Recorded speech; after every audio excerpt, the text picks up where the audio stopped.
우리가 이 땅에 아기로 태어난다라는 것은 내 의지나 내 힘으로 된 것이 아니라고 우리는 배웠습니다. 맞죠?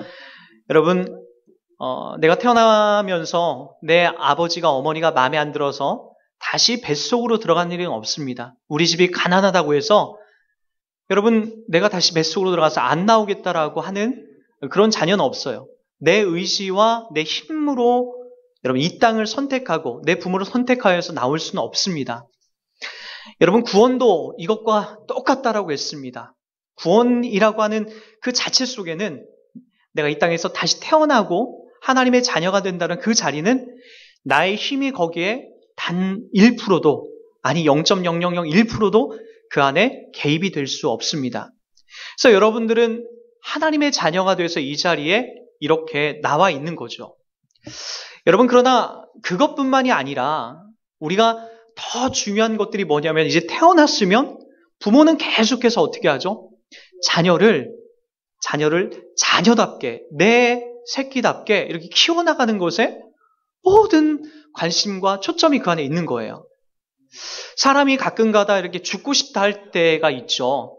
그런데 내가 누구 때문에 버티고 참아야 된다라고 그렇게 얘기하냐면은 보통 자녀들 때문에 그래요. 내가 저것들을 놓고 죽으면 어떡하나. 저희 어머니도 항상 그랬어요. 아버지한테 이렇게 많이 이제 맞으시고 또 아버지가 이렇게 많이 화를 내서 몇 차례 막 힘든 일들을 경험하고 나시면 그냥 어머니가 죽고 싶다라는 말을 참 많이 하셨어요. 근데 못 죽는 이유가 이제 아주 저와 같은 아주 작은 아이들, 엄마의 손길이 닿지 않으면은 이 제대로 성장하지 못할 그 자녀들을 두고 어머니가 쉽게 죽을 수 없었던 거죠. 참고 버티면서 그렇게 온 거예요. 우리네 어머니들이 다 그렇게 하고 오지 않았습니까? 죽고 싶은 마음도 여러 번 있었고 포기하고 싶고 자포자기하고 싶었지만 그러나 그 자리를 버텨가면서 우리가 이 자리 가운데 이렇게 와 있는 것이 우리 어머니의 모습들이고 삶이었다라는 거죠. 여러분, 하나님도 똑같습니다. 하나님이 여러분들을 예수 믿게 하고 이 땅을 거듭나게 하고 네 마음대로 마음껏 자라라가 아니라 하나님의 플랜 속에 여러분들이 자라나고 있다는 거예요. 저는 요즘에 그 다윗의 그 일대기를 이렇게 설교해 나가고 있습니다. 수요예배는 이제 그렇게 설교를 해 나가고 있어요. 여러분, 우리가 참 많이 성경을 오해하는 것이 뭐냐면은 자꾸만 우리는 성경을 보면서 이렇게 위인을 만들어내는 것을 이렇게 좋아합니다. 난 다윗을 닮고 싶다. 닮아야죠. 난 요셉을 닮고 싶다. 난 아브람을 닮고 싶다. 난 모세를 닮고 싶다. 닮아야 됩니다. 그러나 여러분, 성경이 닮는 것에 여러분 목적을 두고 있지 않습니다. 이렇게 어느 한 영웅을 만들어 놓고 그 사람을 닮아라, 본받아라, 그걸 이야기하지 않아요. 성경은 무엇을 얘기하는 걸까요? 지지리도 못난 사람들에게 하나님이 어떻게 일하시는가를 보라는 거예요. 구약의 이야기들은요, 영웅 이야기가 아니에요. 여러분들보다 어떤 때는 더 못난 사람들이 하나님의 손에 붙들려 그분의 계획 속에서 어떻게 성장하고 어떻게 바꿔나가고 그리고 그들이 어떻게 그들이 신앙 고백을 하는지에 대한 이야기를 얘기하고 있는 거예요. 다윗의 인생에서 제가 가장 놀라는 게 뭔지 아십니까? 그가 정말 끔찍하리만큼 억울한 자리에 많이 가게 됩니다. 정말 끔찍하리만큼 고통을 당하고 광야의 길을 걷습니다. 그게 다윗의 인생이에요. 우리는 그런 것들 다 보지 않고 그냥 무턱대고 다윗 왕이 됐고 그냥 그의 시편에서 고백하는 시편의 고백들이 멋있으니까 야, 나도 그렇게 하고 싶다. 그건 쉽게 나오는 것이 아닙니다. 그가 하나님으로부터 부름받고 나서 하나님을 향한 신앙 고백이 있고 나서 그가 바로 치달았던 곳이 어디냐면 광야의 여정이에요. 말할 수 없는 그 고통의 자리를 그가 내디디면서 하나님이 누군지를 배우기 시작합니다. 참 희한하죠? 우리를 키워나가는 곳이 그런 자리예요. 하나님이 예수 믿게끔 하고 나서 우리를 갑자기 우리 집에 부자로 만들어주거나 갑자기 우리 자녀들이 다 잘 되거나 그렇게 가지 않더라는 거예요. 저 밑바닥을 내려가게 하세요. 왜 그러죠? 여러분, 이것은 분명히 여러분 알아야 됩니다. 우리는 일찍이 다른 종교에 쉽게 이렇게 노출이 돼 있어요. 그래서 우리가 참 많이 오해하는 것 중에 하나가 뭐냐면은 다른 종교도 마찬가지죠. 다른 종교는 내가 왜 불교를 믿고 왜 내가 다른 우상 종교를 믿냐면은 다 잘 되는 것 때문에 그래요. 우리도 보통 복음을 그렇게 받아들여요. 예수 믿으면 잘 됩니다. 예수 믿으면 자녀들도 훌륭하게 되고 부자가 됩니다. 우린 처음에 그렇게 막 받아들여요. 나 실제로 그렇던가요? 여러분 예수 믿어서 여러분들 진짜 부자가 됐나요? 근데 왜 여러분 여러분 모양은 그렇게 아주 이건희 회장처럼 그렇게 살지 못하죠. 기왕에 우리가 예수 믿어 잘 되면 그렇게 살아야죠. 그렇지 않더라는 거예요. 왜 여러분들은 저 지방대학을 다니고 왜 삼성이나 LG나 왜 판검사가 되지 못하는 거죠? 안 믿는 사람들은 다 그 자리에 또 가요. 예수 믿어서 다 우리가 그 자리로 가는 게 아니에요. 하나님이 우리들 가운데 예수 믿어서 가장 먼저 하시고자 하는 것이 그러한 작업들을 빼내세요. 예수 믿었더니 다 잘 되더라. 예수 믿었더니 내 사업장이 다 커지더라. 이런 어떤 기복적인 것들을 하나님 뽑아내시는 것이죠. 그리고 하나님이 여러분들이 요구하는 게 뭘까요? 그렇지 않더라도, 하나님이 날 그렇게 불러내지 않더라도 괜찮습니다를 하나님이 받아내시는 거예요. 다윗도 그 자리를 가는 거예요. 다윗은 처음에 되게 헷갈려해요. 왜 하나님이 나를 골리앗을 때려 눕히고 내가 우리 하나님을 욕하는 골리앗을 때려 눕혔는데 왜 하나님이 나를 저 절망의 자리로, 왜 내가 사울로부터 쫓기는 이 억울한 자리로 하나님이 왜 몰아넣는가? 거기서 다윗은 막 미친 듯이 막 헷갈려해요. 나중에 정돌이 돼요. 하나님이 나를 이곳 가운데 보내시는 것엔 분명한 이유가 있구나. 그런 자리를 찾아내더라는 거예요. 우리 내 신앙에도 마찬가지예요. 여러분 예수 믿었더니 갑자기 그 다음날 너무나 잘 된다. 이건 분명히 문제가 있는 거예요. 그렇지 않습니다. 하나님이 우리를 반드시 어렵고 고난의 자리를 몰아넣으셔서 하나님을 믿는 그 본질을 확인해 가는 것으로 확인받아 내십니다. 그리고 우리가 이 땅에서 살았던 우리의 자만심과 교만들을 뽑아내는 작업으로 하나님 만들어 가시는 거죠. 여러분 오늘 등장했던 이 소경도 동일하다고 말씀드렸어요. 소경이 오늘 부름받고 있는 자리가 뭐죠? 그가 점점 자라간다라는 거예요. 여러분 이 9장의 짧은 내용이지만 소경이 이 9장 속에서 출교까지 당합니다. 여러분 우리 35절을 한번 읽어보세요. 다 읽습니다. 시작. 예수께서 그들이 그 사람을 쫓아냈다는 말을 들으셨더니 그를 만나사 이르시되 내가 인자를 믿느냐. 자, 예수께서 그들이 그 사람을, 그들이란 건 누굴까요? 유대 관원들이에요. 종교 재판인들. 여러분 그 사람들이 누구를, 그 사람이란 건 누구죠? 예수님을 만나서 눈뜬 장님, 맹인, 눈 감았던 맹인, 눈뜬 맹인을 이야기하는 거죠. 그들이 그 사람을 어떻게 했다? 쫓아냈다라는 거예요. 왜 쫓아냈죠? 자, 우리 한번 22절을 보세요. 22절. 그 부모가 이렇게 말한 것은 이미 유대인들이 누구든지 예수를 그리스도로 시인하는 자는 출교하기로 결의하였으므로 그들을 무서워함이러라. 뭐랬다라고요? 출교하기로 결의하였다. 누구를? 예수를 그리스도라, 메시아로 고백하는 자는 다 출교하기로 했다. 이 당시에 출교라는 의미가 어떤 의미라고 했죠? 여러분, 우리들이 살아가는 삶 속에서 매장당하는 거예요. 물건도 살 수 없고요. 그리고 아파도 돌볼 수도 없고, 그리고 함께 어떤 관계 전혀 할 수 없는 거예요. 말 그대로 정말 그 지역 속에서는 완전히 이제 살 수 없는 그런 고통의 자리를 머물게 되는 곳이 이 출교의 자리입니다. 그런데 이 소경을 보세요. 눈 감았다 눈 뜬 이 맹인을 보세요. 기꺼이 예수를 그리스도로 고백합니다. 이 맹인이 점점 신앙이 이렇게 성장해 하는 것을 어떻게 확인할 수 있냐면은 11절에는 이렇게 고백합니다. 이 맹인이 어떻게 고백하냐면은 대답하되 예수라는 그 사람, 예수를 맨 처음엔 사람으로 고백합니다. 누군지 정확하게 구분을 못합니다. 17절을 보세요. 17절은 또 그보단 좀 더 발전한 성장한 모습을 보이게 되는데 17절은 이렇게 얘기합니다. 이에 맹인되었던 자에게 다시 묻되 그 사람이 내 눈을 뜨게 하였으니 너는 그를 어떠한 사람이라고 하느냐? 대답하되 뭐라고 하죠? 선지자이니이다. 사람에서 선지자로 예수를 격상시켜서 고백합니다. 22절을 보세요. 또 뭐라고 하죠? 그 부모가 그렇게 말한 것은 이미 유대인들이 누구든지 예수를 그리스도로 시인하는 자는 출교하기로 결의했음이니라 라고 하면서 출교하기로 결의하는데 결국에는 이 맹인이 38절에서 이렇게 얘기합니다. 38절 다 같이 봅니다. 이르되 주여 내가 믿나이다 하고 절하는지라 라고 얘기합니다. 그리스도를 이제 믿기로 작정합니다. 점점 믿음이 성장하여서 성장해 나가는 것을 볼 수가 있는 거죠. 여러분, 여러분들의 신앙 속에서도 마찬가지예요. 성장해야 하는 것을 하나님 우리가 반드시 요구합니다. 그 성장의 여정 속에서 여러분들이 아픔과 고통도 분명히 따를 수 있어요. 그러나 그것은 여러분들에게 이익을 주기 위한 하나님의 요구지 여러분들이 미워서 그리고 여러분들이 싫어서 그렇게 하는 것들이 아니라는 거죠. 여러분, 더욱이 이 맹인은 어떻게 이것을 더 확인하냐면은 출교라고 하는 그런 고통의 자리에 이 맹인이 쓰게 됩니다. 여러분, 출교를 당했다라고 하는 그 자리를 다시 한 번만 여러분 생각해 보십시오.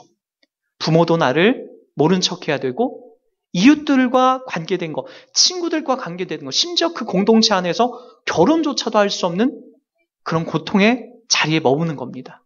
그러나 설령 내가 그런 곳이 옳다 할지라도 기꺼이 내가 예수는 그리스도다라고 하는 이 고백을 할 수 있는 것을 포기하지 않고 있다는 거죠.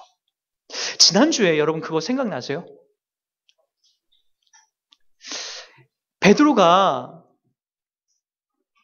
마태복음 16장 16절에서 주는 그리스도시요 살아계신 하나님의 아들입니다라고 고백을 했을 때 예수님께서 바로 연결해서 뭐라고 얘기했죠? 바요나 시모나 네가 복이 있도다. 복이 있도다. 이를 내게 알게 한 것은 내 혈육이 아니요 하늘에 계신 누구다? 내 아버지다. 주는 그리스도시요 살아계신 하나님의 아들입니다라고 고백한 그것을 두고 예수님께서 하셨던 게 뭐라고요? 너 복된 자다라고 얘기를 하는 거죠. 여러분 이제 저를 한번 잘 보세요.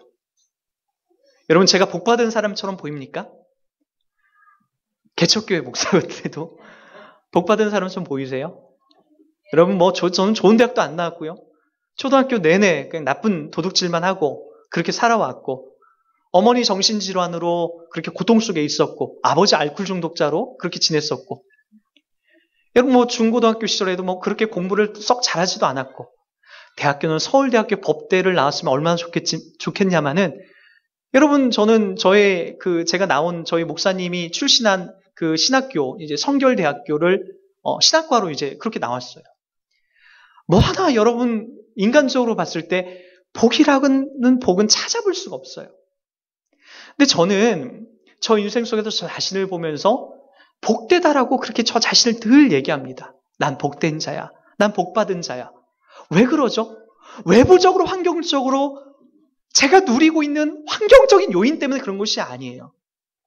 여러분 마태복음 5장으로 한번 가보도록 할게요. 이 부분을 여러분들이 잘 깨달아야 여러분들의 자존감이 높아지고 여러분들이 얼마나 복받고 있는 자라는 것을 확인할 수가 있게 됩니다. 마태복음 5장을 한번 가보겠습니다. 자, 5장을 보기 전에 23절부터 25절을 먼저 보도록 할게요. 다 같이 한번 읽어볼게요. 예수께서 온 갈릴리에 두루 다니사 그들의 회당에서 가르치시며 천국 복음을 전파하시며 백성 중에 모든 병과 모든 악한 것을 고치시니 그의 소문이 온 수리아에 퍼진지라. 사람들이 모든 앓는 자 곧 각종 병에 걸려서 고통당하는 자 귀신 들린 자 간질하는 자 중풍병자들을 데려오니 그들을 고치시더라. 갈릴리와 데가볼리와 예루살렘과 유대와 요단강 건너편에서 수많은 무리가 따르니라. 그리고 나서 5장 1절이 시작됩니다. 예수께서 무리를 보시고 산에 올라가 앉으시니 제자들이 나온지라. 자, 누구라고요? 예수께서 이 무리가 뭐죠? 4장 25절에 있는 무리예요. 갈릴리와 데가볼리와 예루살렘과 유대와 요단강 건너편에서 수많은 무리가 따르니라. 그러나 이 본문을 여러분 잘 보시면 이방 땅이 두 군데 나옵니다. 하나는 24절에 나온 수리아예요. 이스라엘의 저 북쪽 지역을 말하는 거고요. 25절에 데가볼리가 나옵니다. 요단강 동편에 있는 이방 땅을 말하는 겁니다. 여러분, 그곳에 속해 있는 사람들이 예수에게 나왔을 뿐만 아니라 뭐죠? 전통적으로 유대인들만 자기들이 구원받았다고 여겼는데 그들이 아니라 오늘 천국 백성에 초청된 자들을 보세요. 데가볼리 사람들, 이방인들이, 수리아에 속해 있는 이방인들이 오늘 이 복음의 자리에 초청이 됩니다. 그리고 또 누가 초청이 되죠? 23절을 잘 보세요. 자, 천국 복음을 전파하시며 백성 중에서 모든 병든 자와 약한 자들이 주님 앞에 나온다라는 거예요. 24절인 또 누가 나오죠? 보세요. 자, 모든 앓는 자, 각종 병에 걸려서 고통당하는 자, 귀신 들린 자, 간질하는 자, 중풍병자들 데려오니 그들을 뭐 했다? 고치시더라. 자, 이제 저를 보세요. 저는 예수 믿기 전에 저의 삶이 여기에 그대로 적용이 됩니다. 저희 어머니는 소위 사람들이 말해서 귀신 들렸다라고 했어요. 정신분열증인데 사람들이 귀신 들렸다라고 그렇게 얘기했어요. 저는 할 줄 아는 게 국민학교 내내, 초등학교 내내 도둑질밖에 없었어요. 아버지는 알코올 중독자였고. 그런 저에게 무슨 희망이 있겠습니까? 너의 집은 저주받은 집안이야. 너의 조상 속에 누군가는 모르지만 하여간 너희 저주받은 그런 집안의 내력이야. 다들 그렇게 얘기했어요. 제가 살던 집은 그냥 초가집 정도가 아니에요. 그냥 흙으로 그냥 아버지가 봄만 되면 흙을 갖다가 그냥 메꾸는 지금은 황토방이라고 해서 여러분 찾아가는데 저는 내내 태어나자마자 내내 그런 황토 집에서 허물어지는 집에서 쥐들이 운동해야 하는 그런 집에서 살았어요.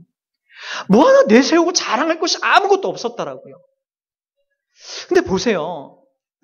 주님이 그런 사람들을 초청해 주시는 거라고요. 주님이 그런 사람들을 초청해 주셔서 이 산상수훈 속에 불러내시더라는 거예요. 그래서 보세요. 각종 병에 걸려서 고통당하는 자, 귀신 들린 자, 간질한 자, 중풍병자들을 데려온다. 이 당시에 유대인들 세계에서는 이런 자들은 저주받은 자들이라고 했더라고요. 천국에 못 갈 자들, 저 지옥에나 가야 될 자들, 그런 자들이라고 해서 여러분 유대인들은 이들을 상종하지 않았어요. 심지어는 그들의 모습 속에서 같은 민족인데도 여러분 문둥병에 걸리면 여러분 그들의 모습 속에서 이렇게 구별하여서 다른 곳으로 이렇게 보내고 말았어요. 여러분 그들은 철저히 이런 병든 자들을 무시하고 구원받지 못한 자라고 그렇게 치부했던 거죠. 근데 오늘 누가 오시는 겁니까? 예수가 오셔서 그들에게 뭘 얘기하는 거예요? 야, 너희들이 천국 백성이 아니면 누가 천국 백성이냐? 그 이야기를 하는 거죠. 그래서 얘기하는 거예요. 5장 2절에 입을 열어 가르쳐 이르시되 심령이 가난한 자는 복이 있나니 천국이 그들의 것이다. 심령이 가난한 자들이 누굽니까? 여기 이 자리에 있는 사람들 아닙니까? 억울한 일을 당하여서 사람들로부터 너무나 핍박을 받아서 심령이 너무나 아프고 가난해진 거예요. 약해진 거예요. 4절도 보세요. 애통하는 자는 복이 있나니 이들의 삶에 담아내는 것이 애통밖에 더 있겠습니까? 고통밖에 더 있겠어요? 5절에도 온유한 자, 화도 못 내는 거예요. 여러분 이러한 자들에게 오늘 주님 뭐라고 하고 있다라? 복이 있다라고 얘기하는 거라고요. 의에 줄이고 목마른 자들, 이런 자들이 의에 줄이고 목마른 자들이 아닙니까? 긍휼히 여기는 자들, 이들만이 긍휼히 여길 수 있는 거죠. 고통당한 자들만이 긍휼히 여길 수 있게 되는 거죠. 다 이런 얘기라고요. 그런 자들에게 오늘 천국이 너희 곳이다라고 얘기하는 거죠. 금요일날 했던 설교를 한 번 더 해야 되겠습니다. 이번 주 금요일날 저는 목사님들하고 제가 모임이 좀 있었어요. 이 성경을 같이 공부하는 모임이 있었는데 한 목사님이 이 본문을 가지고 이제 발표를 하시는데 그런 얘기를 하는 거예요. 예수님을 믿는다는 것도 중요하지만 너희들에게, 우리들에게 애통하지 않으면, 의에 줄이고 목마르지 않으면, 긍휼히 여기지 아니하면, 마음이 청결하지 아니하면 화평케 하는 자에게만 이런 복이 주어진다는 거예요. 그러니까 어떤 조건이 있어서 내가 구원을 받고 복을 받았다는 것을 이야기를 하는 거죠. 저는 그 부분에서 너무나 안타까웠어요.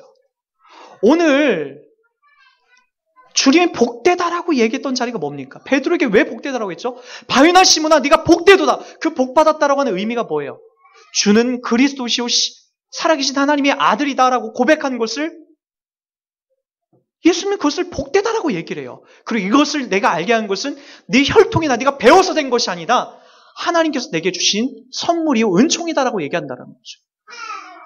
여러분, 우리들도 동일하다라는 거예요.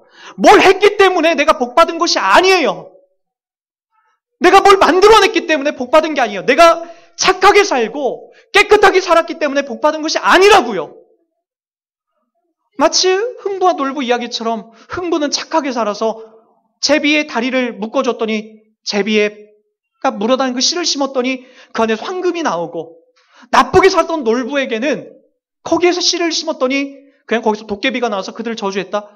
그런 자리가 아니라 오히려 우리들에게 찾아온 복음은 놀부와 같은 사람들에게 더 맞는 이야기라고요. 우리가 만들어낸 것들을 보세요. 다 죄죠. 다 못난 거죠. 여기 우리들 보고 귀신 들린 자, 간질한 자, 중병병 들린 자, 세상 사람들이 우리를 봤을 때 다 이런 자리라고요. 근데 주님께서 우리를 불러내셔서 눈 감은 맹인, 어디로 가야 될지 모르는 우리를 눈뜨게 하셔서 바른 것을 보게 하시고 본질을 보게 하셔서 예수 믿는다라는 이 복의 참된 의미를 깨닫게 하시고 열어주시더라는 거예요. 저는 이번 한 주 참 그것 때문에 속상했어요. 나는 못하는데, 저는 지금도 그래요. 며칠 전에도 제 아이의 그 뒤를 제가 하나 이렇게 너무나 화가 나가지고 이렇게 확 밀어버려서 넘어졌어요. 우리 하연이가. 순간적으로 이성을 잃게 되는데 이거 막 때리진 못하겠고 지나가는 아이의 머리를 그냥 확 밀어가지고 바닥에 확 넘어지게 그렇게 했어요. 제가 마음이 청결하지 않다라는 것, 제가 얼마나 부족한 존재라는 것, 내가 얼마나 나약한 존재라는 것 너무나 많이 보이기 시작하는 거예요. 그런데 주님이 나 같은 사람, 그런 나 같은 사람에게 찾아오셔서 그래도 복되다라고 얘기를 하는 거죠. 사람이 진짜 바뀌는 자리가 어떤 자리일까요? 너 의에 줄이고 목말라야 돼. 너 온유해야 돼. 너 마음이 청결해야 돼. 그래야 저 천국에 갈 수 있어. 로 귀결된 삶만이 하나님 앞에 인정받을까요? 그렇지 않다라는 거예요.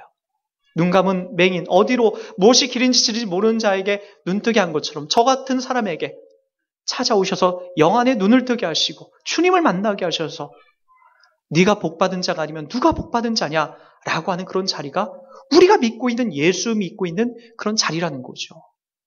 그러나 여러분, 하나 중요한 것이 있습니다.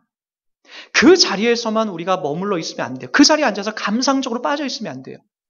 이 산상수훈에 관계된 사람들의 이야기들은요, 더 하나님이 중요하게 몰고 가는 그 자리가 있습니다. 우리 한번 6장으로 한번 가보겠습니다. 5장 43절을 한번 보세요. 또 내 이웃을 사랑하고 내 원수를 미워하라 하였다는 것을 너희가 들었으나 나는 너희에게 이르노니 너희 원수를 사랑하며 너희를 박해하는 자를 위하여 기도하라. 이같이 한즉 하늘에 계신 너희 아버지의 아들이 되리니 이는 하나님이 그 해를 악인과 선인에게 비추어 주시며 비를 의로운 자와 불의한 자에게 내려주심이라. 너희가 너희를 사랑하는 자를 사랑하면 무슨 상이 있으리요? 세리도 이같이 아니하느냐? 또 너희가 너희 형제에게만 문하면 남보다 더하는 것이 무엇이냐? 이방인들도 이같이 아니하느냐? 그러므로 하늘에 계신 너희 아버지의 온전하신 것 같이 너희도 온전하라. 무엇을 요구하는 거죠? 하나님이 우리들 가운데 요구하는 건 단 하나입니다. 사랑입니다. 사랑. 이 본문 속에서 나오는 것은 그거예요. 하나님께서 우리들 가운데 비를 주신다. 그런데 그 비를 예수 믿는 자, 하나님의 자녀에게만 주는 것이 아니라 너희 옆집에 살고 있는 무당집에도 하나님이 비를 내려주신다. 그 정원에도 하나님 꽃이 피게 하신다. 하나님이 얘기하신 게 그거예요. 너희도 그와 같이 살아야 된다.